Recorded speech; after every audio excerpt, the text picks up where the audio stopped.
आज से लगभग 8,000 वर्ष पूर्व त्रेता युग में अयोध्या के चक्रवर्ती सम्राट महाराज दिलीप के कोई संतान नहीं थी।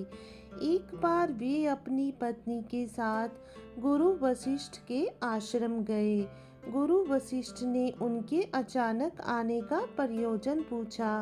तब राजा दिलीप ने उन्हें अपने पुत्र पाने की इच्छा व्यक्त की और पुत्र पाने के लिए महर्षि से प्रार्थना की।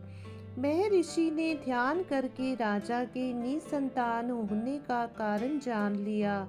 उन्होंने राजा दिलीप से कहा, राजन, आप देवराज इंद्र से मिलकर जब स्वर्ग से पृथ्वी पर आ रहे थे तो आपने रास्ते में खड़ी कामधेनु को प्रणाम नहीं किया।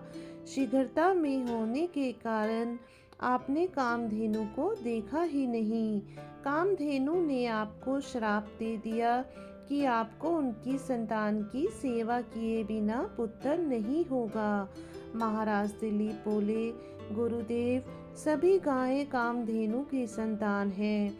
गौ सेवा तो बड़े ही पुण्य का काम है। मैं गायों की सेवा जरूर करूँगा। गुरु वशिष्ठ ने कहा, राजन, मेरे आश्रम में जो नंदिनी नाम की गाय है वह कामधेनु की पुत्री है। आप उसी की सेवा करें। महाराज दिलीप सवेरे ही नंदिनी के पीछे पीछे वन में गए। वह जब खड़ी होती तो राजा दिलीप भी खड़े रहते। वह चलती तो उसके पीछे चलते, उसके बैठने पर ही बैठ जाते और उसके जल पीने पर ही जल पीते। संध्या के समय जब नंदिनी आश्रम को लौटती तो उसके ही साथ लौट आते।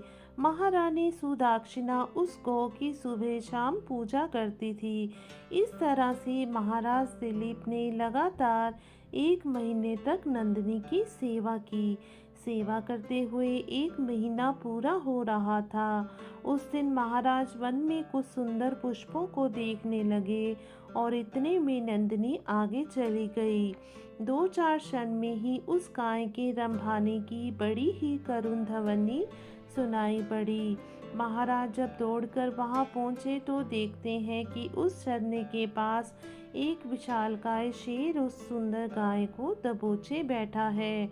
शेर कर मारकर गाय को छुड़ाने के लिए राजा दिलीप ने धनुष उठाया और तरकस से बाण निकालने लगे तो उनका हाथ तरकस से ही चिपक गया। आश्चर्य में पड़े राजा दिलीप से उस विशाल शेर ने मनुष्य की आवाज में कहा, राजन, मैं कोई साधारण शेर नहीं हूँ, मैं भगवान शिव का सेवक हूँ। अब आप लौट जाइए, मैं भूखा हूँ, मैं इसे खाकर अपनी भूख मिटाऊंगा। महाराज दिलीप बड़ी नम्रता से बोले, आप भगवान शिव के सेवक हैं, इसीलिए मैं आपको प्रणाम करता हूँ।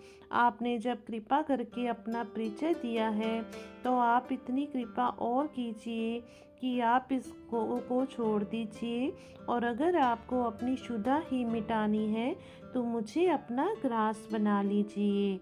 उस शेर ने महाराज को बहुत समझाया लेकिन राजा दिलीप नहीं माने और अंततः अपने दोनों हाथ जोड़कर शेर के समीप यह सोचकर नतमस्तक हो गए कि शेर उनको अभी कुछ ही क्षणों में अपना ग्रास बना लेगा।